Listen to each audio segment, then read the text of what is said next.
Mr. Raf, Yeah. good morning. Good morning, JJ. This issue of Biafra that everybody is carrying about, and do you think Biafra is coming to stay? Why not? Biafra that is older than Nigeria. Do you know that Nigeria was born in 2014?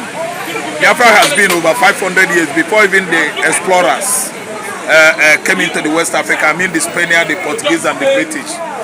That question to me is too primary because I know that Biafra is a Biafra of the mind since the colonial masters regime or era in Africa. Our colonial masters, they slug it out with many returned Igbos from America.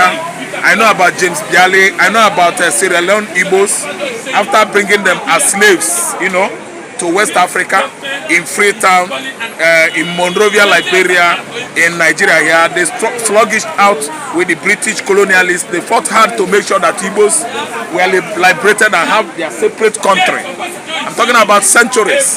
Then we come presently, someone like Ojukwu took it up upon himself in the 1960s because of the pogrom that, brought many Igbo men down in the north, across Nigeria, even in the southwest, when the Igbos were killed by their Hausa Yoruba counterpart and the Fulani. So that was the springing up of the modern Biafra, and Ojukwu fought it, squarely. He used weapon at hand. Then though we were blocked at the coastal line not to bring in any arms, and they will try to do what? Invent our own arms. We invented our own arms. We craft out our own hardwares, firearms, and we use it against Nigerian military clique under Gowon, and they could not even prevail against us. So asking me if Biafra could come is just a very primary question for me, because I know that Biafra was and Biafra is being. Biafra is an ideology. Biafra is a spirit down the heart of every Igbo man. A complete Igbo man, Igbo mother, Igbo father, Igbo everything actually knows that Biafra has come. This time around, someone who has come to sacrifice his life has taken it up upon himself. We call him or tag him a subject of what? Sacrifice. His name is MNK. Nande Kanu. He's taking it squarely. He's fighting internationally until he was kidnapped by Nigerian government under Buhari, and he's now in the cage of DSS. So what I'm trying to say is that Biafra is actually here, and I'm telling you, asking me if I believe Biafra is coming is too primary. As I always said, it's a primary, elementary question to me, Raf Tresvant. Biafra is here. Come what may. Emancipation of Biafra is just like a wildfire growing every day in the mind of every man across the region, southeastern Nigeria, across the whole country. Don't you hear or haven't you heard about our Prime Minister in exile?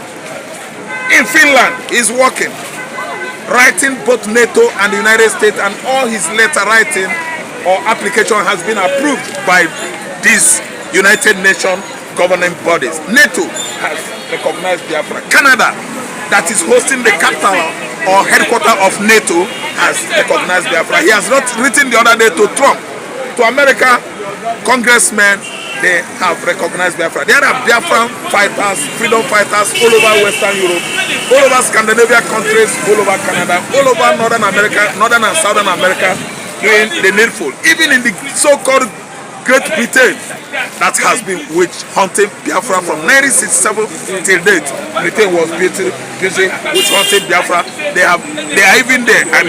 The freedom fighters, the Biafran freedom fighters. They are in Britain doing great work. They are in Luxembourg, in Germany.